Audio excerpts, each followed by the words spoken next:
Salam sejahtera, anda sedang menonton Agenda Awani Asia. Sudah tentu ini masanya dan juga waktunya kami bawakan diskusi dan juga perbincangan berkaitan dengan perkembangan semasa khususnya di peringkat serantau.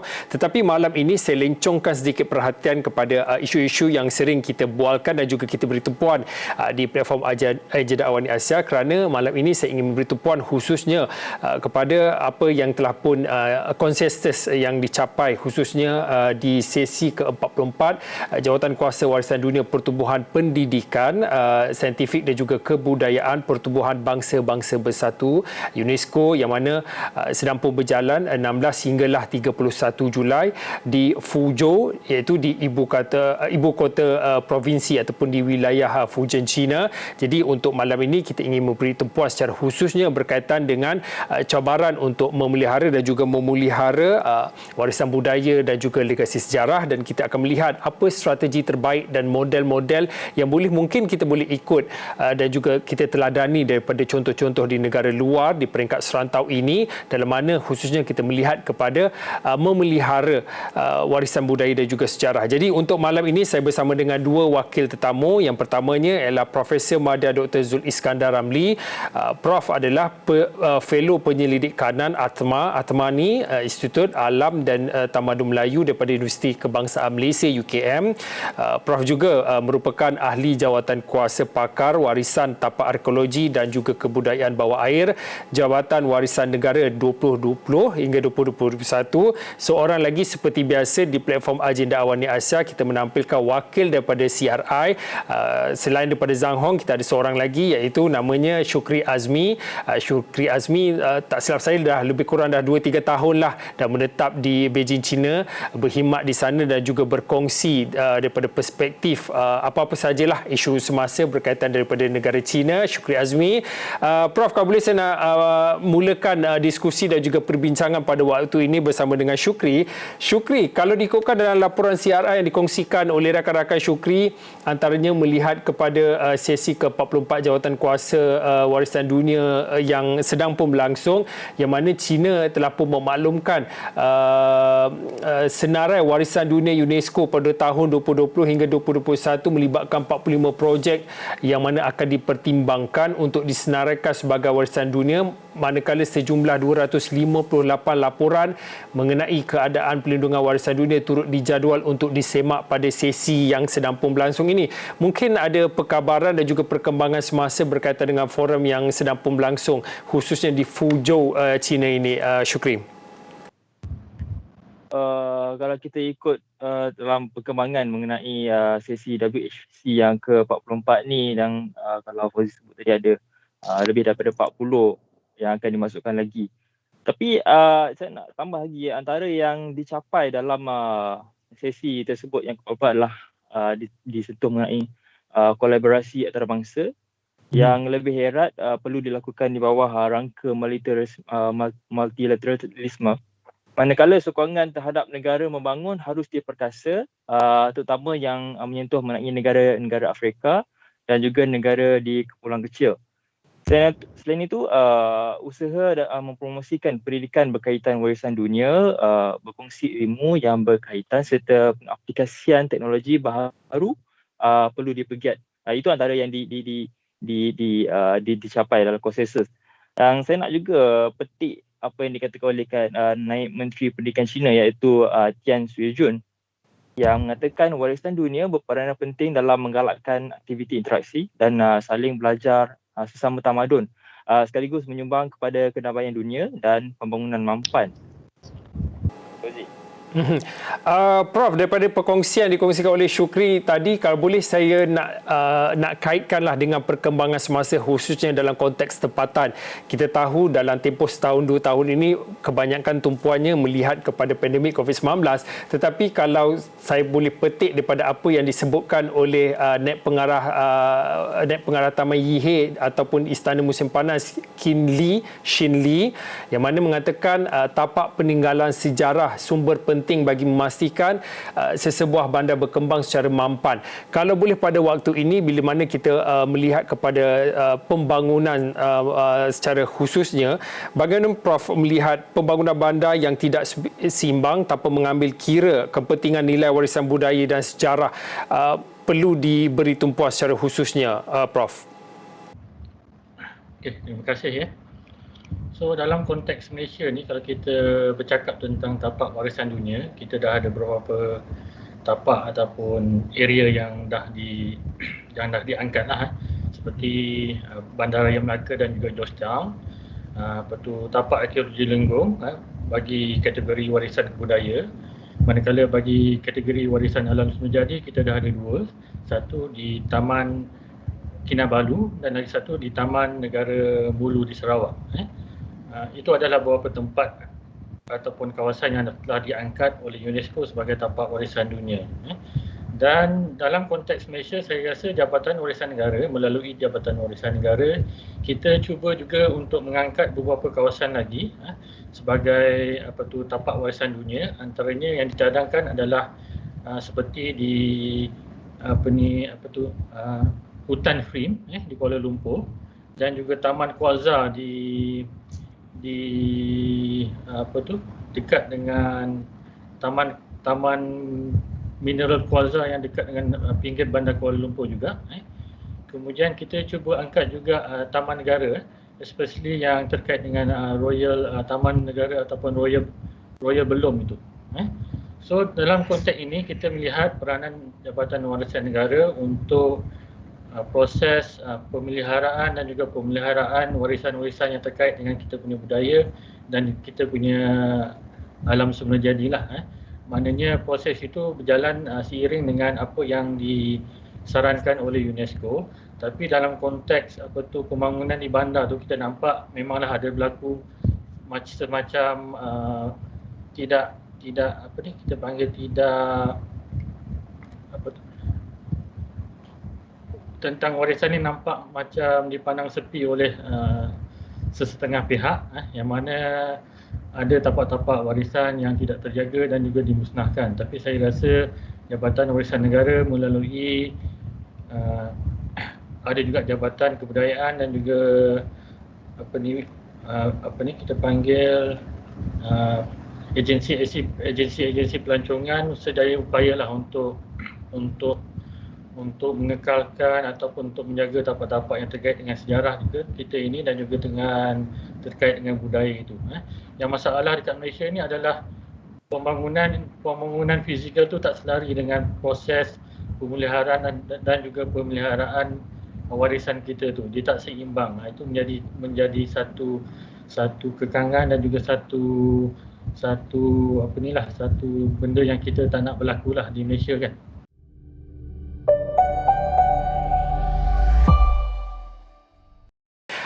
Prof, mungkin boleh dikongsikan pada waktu ini apa cabaran dan juga mungkinkah legasi sejarah ini menjadi rintangan ataupun halangan kepada modernisasi bandar? Apa sebenarnya cabaran bila mana kita bercakap tentang ke arah memelihara dan juga memelihara warisan budaya dan juga legasi sejarah, dalam mana turut diambil kira dalam memacu pembangunan lestari, kalau boleh dikaitkan secara khususnya, Prof?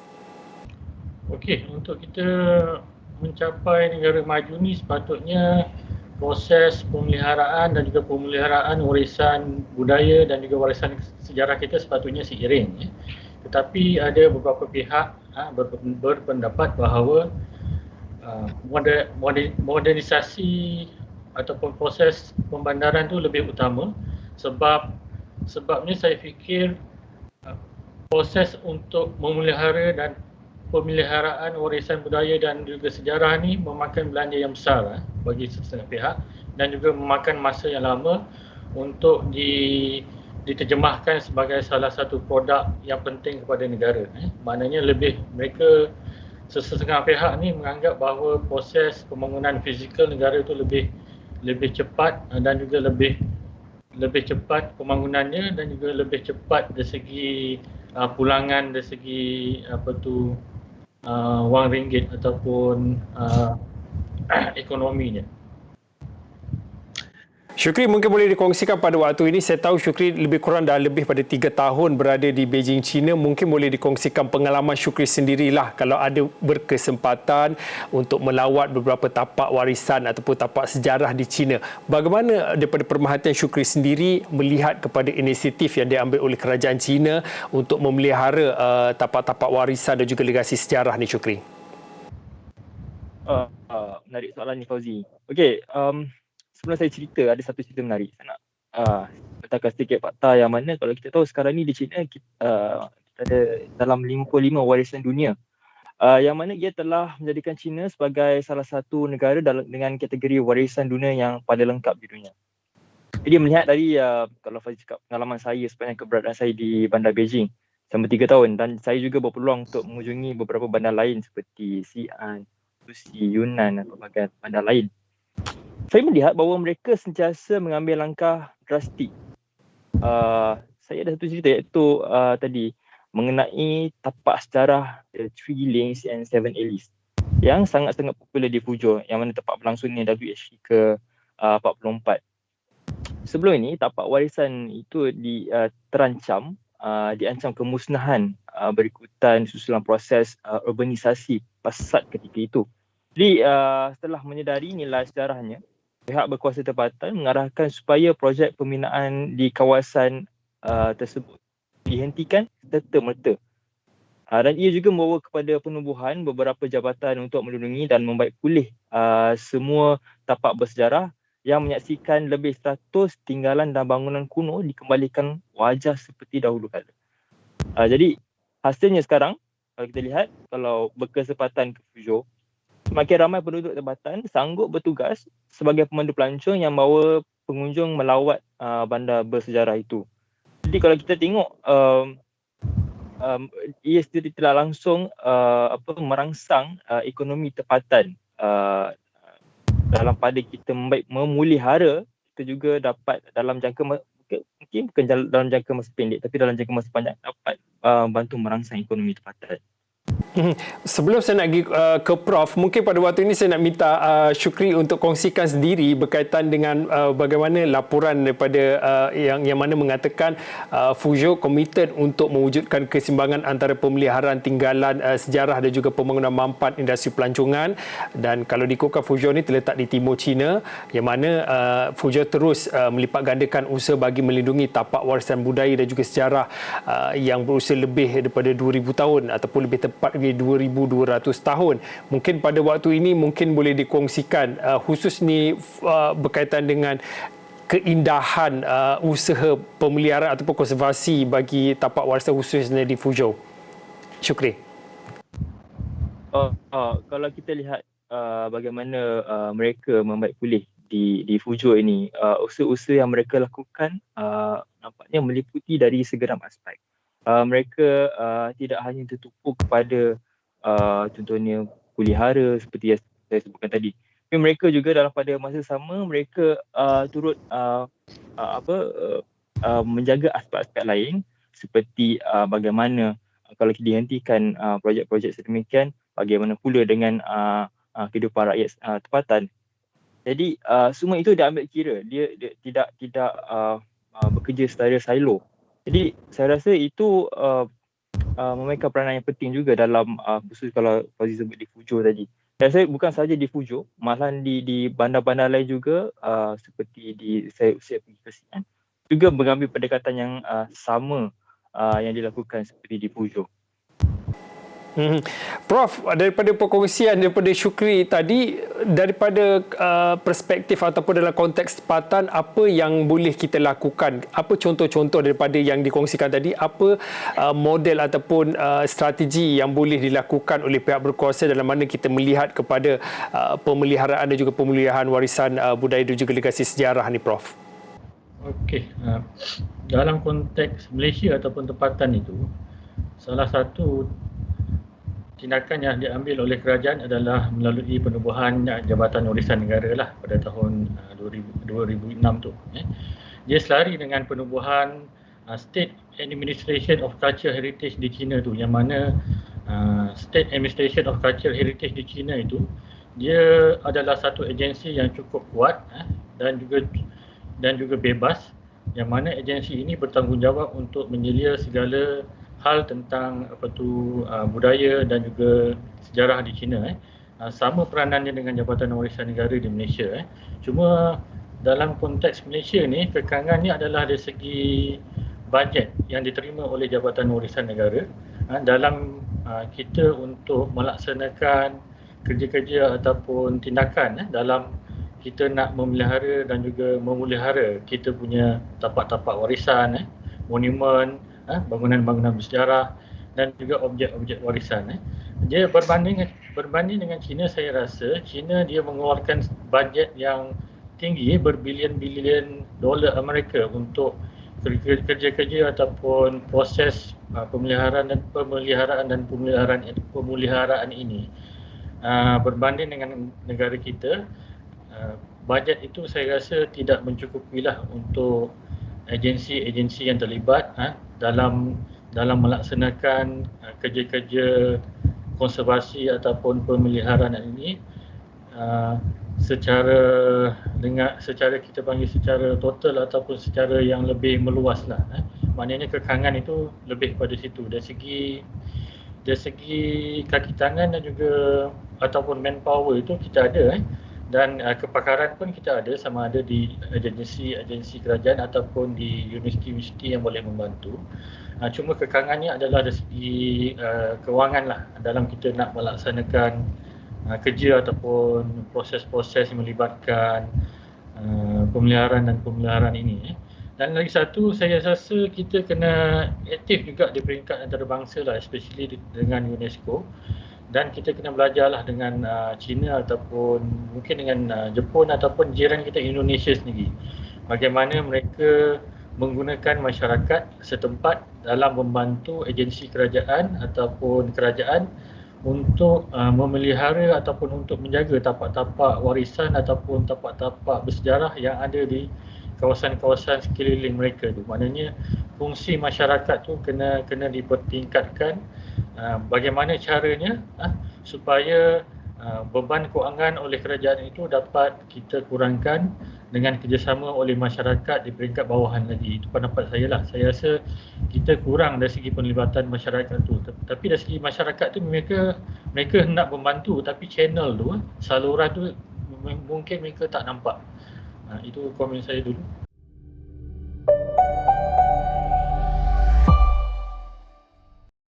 Prof, daripada apa yang Prof kongsikan dan juga katakan, pemuliharaan legasi sejarah warisan budaya ini memerlukan usaha bersepadu termasuklah daripada komuniti dan juga masyarakat itu sendiri. Tetapi untuk waktu ini dalam cabaran era globalisasi dan juga digitalisasi ini, apa kemungkinan dan juga apa yang perlu diambil kira dalam mana memanfaatkan teknologi moden seperti kecerdasan buatan seperti AI dan juga teknologi tinggi yang lain yang perlu diambil kira dalam mana kita melihat kepada pemeliharaan dan juga pemeliharaan legasi sejarah ni, Prof? Okey, pada saya itu yang kita kena belajar sekarang. Pada pendapat saya, kerjasama agensi kerajaan bersama-sama dengan universiti dalam kita nak mempertingkatkan kesedaran tentang warisan budaya ini melalui platform ataupun teknologi yang ada sekarang lah. Saya rasa itu pendekatan yang kurang kita buat sekarang ni. Yang paling penting sekarang kita kena belajar bagaimana cara negara-negara maju dan juga negara-negara yang telah melaksanakan program tersebut lah pada saya. Pada pendapat saya, kalau ikutkan pendekatan itu di Malaysia, kita masih kurang jalankan. Kita kena belajar benda tu lah. Syukri, kongsikan kepada kami apa inisiatif yang diambil oleh China secara khususnya untuk mempromosi ataupun untuk menggalakkan lagi warisan budaya dan juga legasi sejarah ni di China secara khususnya, dan apa mungkin kerjasama. Kita tahu China begitu hebat ataupun begitu dalam mana kita melihat kepada bagaimana China terus memperkasakan hubungan kerjasama di peringkat antarabangsa, termasuklah dalam mana kita bercakap tentang memelihara dan juga memelihara warisan budaya dan juga sejarah ini, Syukri. Okey, menarik tadi kalau kita cakap mengenai inisiatif China.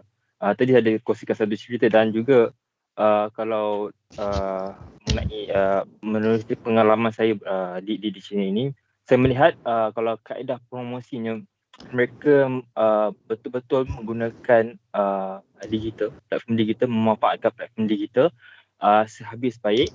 Yang mana kalau kita lihat sebarang promosi, contohnya menjelang musim panas, promosi musim luruh, walaupun Malaysia mungkin tak ada musim-musim sedemikian, tapi saya rasa cara mereka mempromosi untuk supaya orang ramai untuk melihat tempat-tempat walaupun nampaknya macam biasa, tapi ia sedikit sebanyak membuka mata segenap lapisan masyarakat untuk lebih dekat lagi dengan warisan budaya, yang mana ia sekaligus membantu negara China itu sendiri secara menyeluruh memahami tentang warisan budaya. Walaupun mereka perlu membayar harga-harga yang tidak begitu murah, tapi mereka sanggup untuk pergi ke kawasan-kawasan warisan budaya itu sendiri. Dan bukan saja promosi menerusi platform digital saja, tapi connectivity itu saling hubungan untuk orang ramai, untuk rakyat tempatan atau pelancong pergi ke tempat warisan-warisan budaya ini mudah, aksesnya mudah. Contohnya saya ke Terracotta, walaupun tapak itu jauh daripada Xi'an itu sendiri, tapi saya boleh mendapat akses yang begitu mudah tanpa memerlukan perkhidmatan khusus. Mereka menyediakan siapa saja yang pelancong untuk ke Terracotta itu sendiri. Saya rasa itu yang perlu kita mungkin antara yang kita boleh pelajari, bagaimana untuk memudahkan akses orang ramai untuk memahami warisan-warisan budaya itu sendiri. Prof, saya ada lebih kurang dalam 2-3 minit akhir ini. Mungkin Prof boleh simpulkan apa jalan ke hadapan dalam mana kita melihat kepada usaha bagaimana signifikan pentingnya untuk melihat pemeliharaan dan juga pemeliharaan warisan budaya dan juga sejarah di peringkat khususnya di Malaysia, Prof. Okey, untuk saya simpulkan, yang pertamanya saya sarankan kepada Jabatan Warisan Negara terutamanya supaya sesi yang berkaitan dengan latihan dan juga peranan yang dimainkan oleh jabatan sendiri, Jabatan Warisan Negara sendiri, mestilah selari dengan apa yang disarankan oleh UNESCO itu. Kita boleh lakukan saya sarankanlah supaya sesi latihan antara kaki tangan Jabatan Warisan Negara dan juga ahli-ahli di universiti bersama-sama dengan UNESCO tu dipergiatkan untuk kita selari dengan UNESCO tu dalam kerja-kerja ataupun proses-proses pemeliharaan dan juga pemeliharaan warisan negara dan juga sejarah negara itu. Yang keduanya, peranan yang dimainkan oleh media massa, media elektronik dan juga media sosial lah, yang kita lihat untuk meningkatkan kita punya kesedaran tentang berapa pentingnya kita punya warisan budaya dan juga warisan alam semula jadi itu dipelihara dan dan juga sustain untuk selama-lamanya lah. Kerana warisan budaya itu adalah jati diri masyarakat yang berada di negara Malaysia ini. Kalau hilang kita punya warisan budaya itu, maknanya nanti jati diri kita di masa hadapan tu nampak macam tumbang ambing jugalah, hilang jugalah. Dan juga peranan yang dimainkan oleh masyarakat pada umumnya, bagaimana kita nak bersama-sama dengan agensi-agensi kerajaan dan juga institusi-institusi pengajian tinggi dalam membantu untuk kita menjaga ataupun melestarikan setiap tapak-tapak ataupun monumen ataupun bangunan-bangunan yang terkait dengan kita punya warisan. Macam mana kita nak jaga, adakah kita perlukan model ataupun modul yang sesuai supaya kita dapat melestarikan warisan kita lah. Dari segi itu yang saya nampak lah. Yang saya nampak lebih kepada kesedaran masyarakat tu dan juga mana kesedaran di peringkat bawahan tu. Dari segi kesedaran masyarakat tu secara tidak langsung boleh membantulah kerajaan dalam mempertingkatkan proses pemeliharaan dan juga pemeliharaan yang terkait dengan warisan dan juga sejarah negara. Okey, baik, terima kasih kepada Profesor Madya Dr. Zul Iskandar Ramli. Prof adalah fellow penyelidik kanan daripada ATMA, iaitu Institut Alam dan juga Tamadun Melayu daripada Universiti Kebangsaan Malaysia. Prof juga merupakan ahli jawatan kuasa pakar warisan, tapak arkeologi dan kebudayaan bawah air Jabatan Warisan Negara untuk tahun 2020 hingga 2021. Seperti tadi kita bersama dengan Syukri Azmi. Syukri adalah wartawan daripada Radio Antarabangsa Cina CRI, yang mana kedua-dua tetamu pada malam ini berkongsi pandangan masing-masing berkaitan ke arah kita memelihara dan juga melestarikan warisan budaya dan juga legasi sejarah di peringkat serantau secara khususnya. Baik, saya kira itu saja untuk waktu ini. Ini agenda Awani Asia. Saya Fauzin, kita jumpa lagi.